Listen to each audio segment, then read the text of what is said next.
गणेशाय नमः।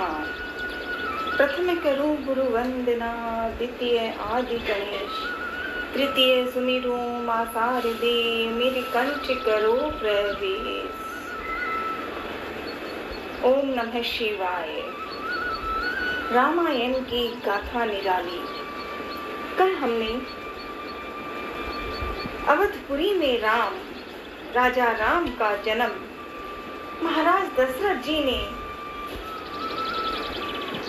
पूरे संस्कार में जो काम था, जो जीवन का काम था, अयोध्या का जो काम था, सब कुछ करते थे। बस चिंता हुई थी तो थी कि संतान नहीं हुई। और फिर जैसे ही उन्होंने अपने मुनि वशिष्ठ जी से बात की तो चारों भाइयों का जन्म हुआ, राम लक्ष्मण भरत शत्रुघ्न। फिर बड़े भी हुए, धीरे धीरे अब थोड़े बड़े हुए। और जैसा कि जीवन का नियम होता है, पारिवारिक विवाह आदि की गाथा होनी है, तो विचार कर ही रहे थे कि महर्षि विश्वामित्र जी आए थे और राम को मांगने की बात को लेकर चिंता भी हुई, गुस्सा भी हुआ, पर सफल हुआ कि राम और लक्ष्मण वहां अयोध्या से निकले हैं और आगे जाएंगे। राजा दशरथ जी ने राम और लक्ष्मण को विश्वामित्र जी के साथ भेजा। अब विश्वामित्र जी ने अपने जिस कर्तव्य के लिए राम को बुलाया था वो उनको खुशी हो रही है, तो दोनों राजकुमार अपने अस्त्र शस्त्र लेकर भयानक जंगलों की ओर विश्वामित्र के साथ चल पड़े। विश्वामित्र जी आगे थे, राम उनके पीछे और लक्ष्मण राम से 2 कदम पीछे चल रहे थे। दोनों भाई धनुष, तुनीर और तलवारों से सुसज्जित थे और आगे आगे बढ़ने लगे। विश्वामित्र जी जिधर चलते हैं उससे पीछे दोनों भाई, पहले राम और राम से भी पीछे लक्ष्मण। राजमहल से निकलकर विश्वामित्र जी दोनों राजकुमारों को लेकर सरयू नदी की ओर चले। आश्रम पहुंचने के लिए नदी पार करनी थी, किंतु वे लोग सरयू नदी के किनारे किनारे चलते रहे। उन दोनों ने एक बार भी अयोध्या की तरफ मुड़कर नहीं देखा और ऋषि कदमों पर आगे की ओर चलते रहे। देखते ही देखते अयोध्या नगरी पीछे छूट गई।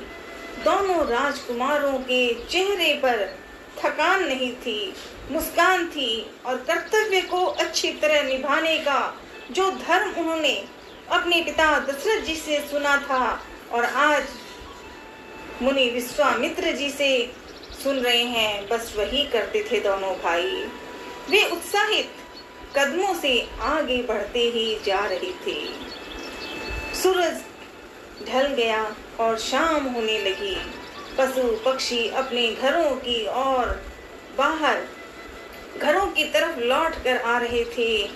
आसमान मटमैला हो रहा था, जिसे देख के नदी के किनारे ही विश्राम करने के लिए रुक गए।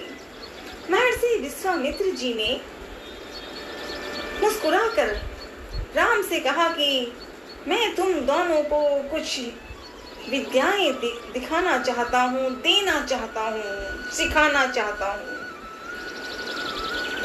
इन विद्याओं को सीखने के बाद कोई तुम दोनों पर प्रहार नहीं कर सकेंगे। उस समय भी नहीं जब तुम नींद में हो रहे होगे। राम और लक्ष्मण ने गुरुजी की बातों को सुना और बिल्कुल विश्वास और आत्मविश्वास के साथ प्रणाम करते हुए तैयार रहे। दोनों भाई हाथ मुंह धोकर विश्वामित्र जी के नजदीक आकर बैठ गए। उन्होंने दोनों भाइयों को बला अति बला नाम की 2 विद्याएं सिखाई।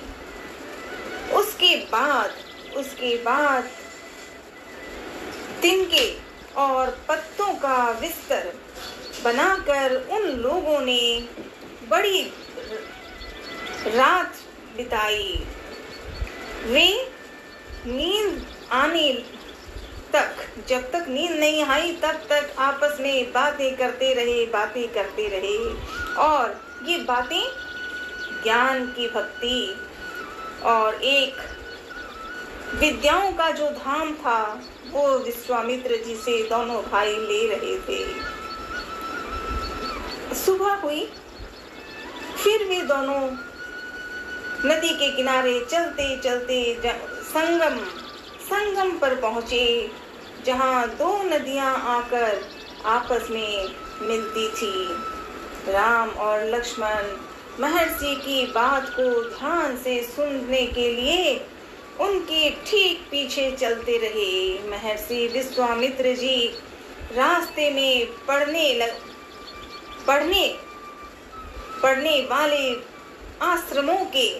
आश्रमों के बारे में, पेड़ पौधों के बारे में, वहाँ की जीव जंतुओं के बारे में, मानव जीवन के बारे में, वहाँ के लोगों के बारे में और उनके इतिहास के बारे में विश्वामित्र जी ने विस्तार से समझाया, सुनाया। आगे की यात्रा आश्रम के आगे की यात्रा अब शुरू हुई है, जहाँ विश्वामित्र जी आने वाले हैं। कहाँ? जहाँ राक्षसी मिलेगी और वहाँ चलने के लिए जंगल से होकर गुजरना पड़ता था। रात हो गई तो विश्वामित्र जी ने वहाँ रुकने को कहा और अगले सुबह वे लोग नाव के गंगा पार करके आगे बढ़े। आगे घना और कठिन जंगल था, जिसमें धूप का नामो निशान नहीं था। काफी डरावना रास्ता था। महर्षि राम लक्ष्मण को बता रहे थे कि यहाँ पर कोई खतरा नहीं है, असली खतरा तो राक्षसी ताड़का से है। वह यहीं रहती है, उसे हमेशा के लिए मिटा देना है। ताड़का के डर से उस वन में कोई नहीं जाता था, जो भी जाता ताड़का उसे मार कर खा जाती थी। उसके डर से उस सुंदर वन का नाम ताड़का वन बन गया था। ताड़का वन, अब वो वन नहीं, हरे भरे पेड़ों वाले हैं, लेकिन ताड़का वन। ताड़का को सामने आने के लिए राम ने महर्षि जी से आज्ञा मांगकर धनुष लेकर आगे बढ़े। टंकार सुनते ही ताड़का गरजने लगी। राम ने बड़ी तेजी के साथ, क्योंकि राजा राम है, वो साधारण में छोटे बच्चे हैं, लेकिन वो राजा राम हैं। उन्होंने बिल्कुल चतुराई से, विश्वास से, और दोनों भाई राम और लक्ष्मण ने मिलकर ऐसे तूफान का वो डोर चमकाया कि बस ताड़का वहीं मारी गई। ताड़का जैसे ही मारी गई, चारों तरफ खुशियां हो गई।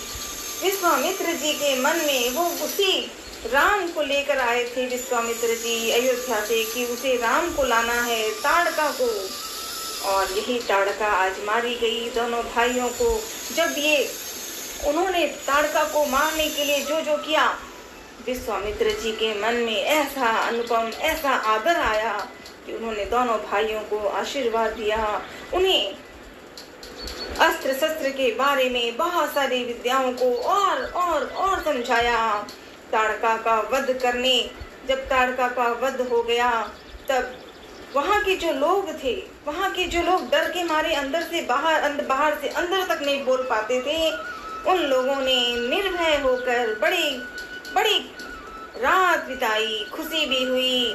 अब चारों तरफ शांति थी, शांति। अगली सुबह जंगल में ताड़का का वास नहीं, अब ताड़का का वास नहीं था, मृत्यु उसकी हो चुकी थी।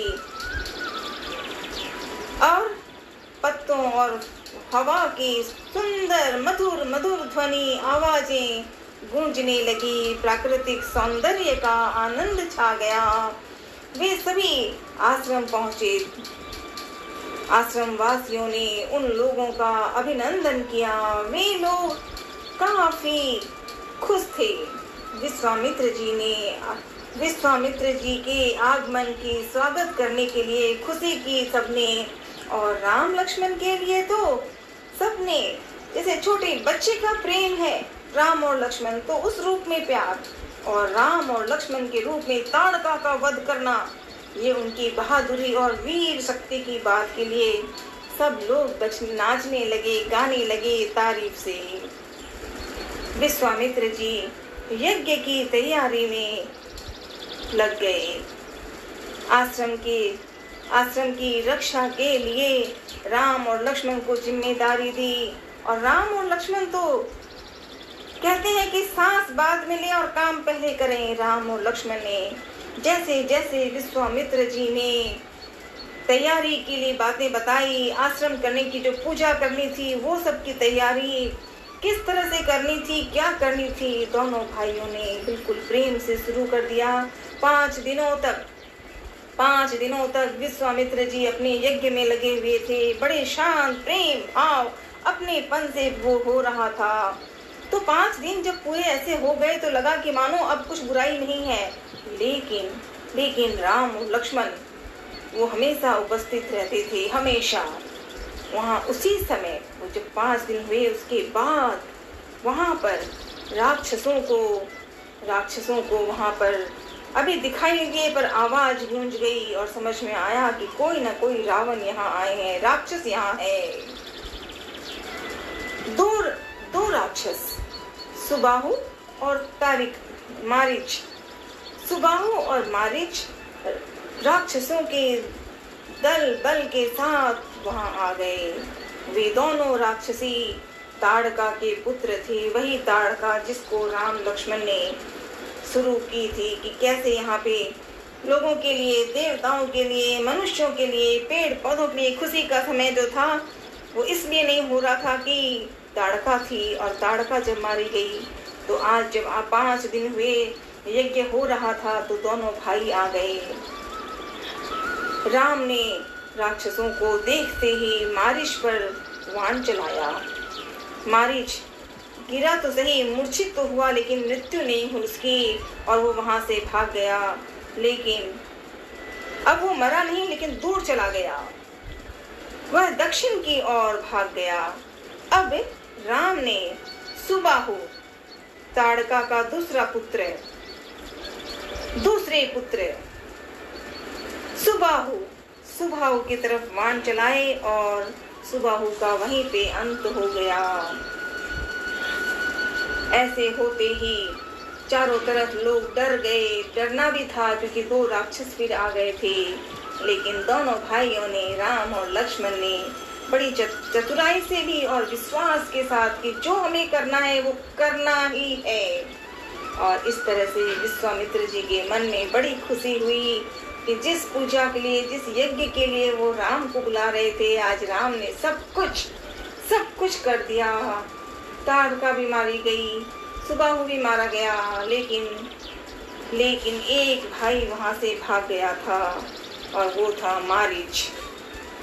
तो इस तरह से विश्वामित्र जी ने जो आदर दिया था, जो आज्ञा दी थी राम और लक्ष्मण को, दोनों भाइयों ने बड़े प्रेम भाव से ये करते रहे। सफल हुआ। जीवन में सफलता जब होती है तो सबके मन में प्रसन्नता आ जाती है। अब विश्वामित्र जी के साथ अन्य जो वहाँ के लोग हैं, मानव जीवन तो है ही, पेड़ पौधे पशु पक्षी सब खुश होने लगे।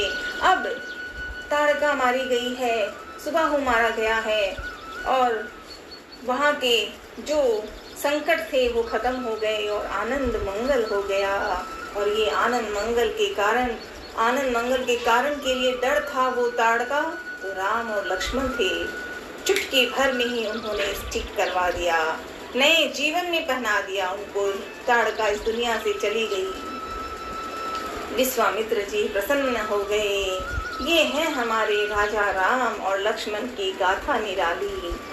राम और लक्ष्मण ये दोनों ही बचपन से ही राम के साथ लक्ष्मण, लक्ष्मण के साथ राम। हालांकि चारों भाइयों में बड़ा प्रेम है, राम लक्ष्मण भरत शत्रुघ्न, लेकिन राम के साथ लक्ष्मण सबसे ज्यादा प्रिय है और भरत के साथ शत्रुघ्न। सुमित्रा माँ की कथा भी देखें कितनी प्यारी है कि 2 संतान हैं उनके, कौशल्या के राम, कैकेयी के भरत। सुमित्रा माँ के लक्ष्मण और शत्रुघ्न, दोनों ही राम के साथ लक्ष्मण और भरत के साथ शत्रुघ्न। ऐसे विश्वास से प्रेम के रूप में और चारों के बीच में जो सबसे बड़ा काम था वो था पिता की आज्ञा। राजा दशरथ जी के लिए चारों ऐसे संतान हुए हैं कि जिन्होंने जीवन में कुछ सीखा है, कुछ करना चाहा है, जो कुछ करते हैं वो थे माता पिता की सेवा। और विश्वामित्र जी की जब दशरथ जी ने आज्ञा दी कि जाना है विश्वामित्र जी के साथ, तो राम और लक्ष्मण ने हर तरफ से सब कुछ भुला दिया और वो याद रखा कि विश्वामित्र जी की जो आज्ञा है वो करना है। यही जीवन है। राजा राम की गाथा सिर्फ यही सिखाने के लिए कि करना क्या है और क्या नहीं करना है। माता पिता की आज्ञा के सामने दूसरी किसी चीज को नहीं सुनना है। जय हो राजा राम, जय हो राजा राम, जय हनुमान, जय हनुमान, जय हनुमान। अंजनी नंदन आपको कोटि कोटि प्रणाम, कोटि कोटि प्रणाम। हर हर महादेव। दादू जी, बालाजी, माँ दधीमती, कामाख्या मैया की जय।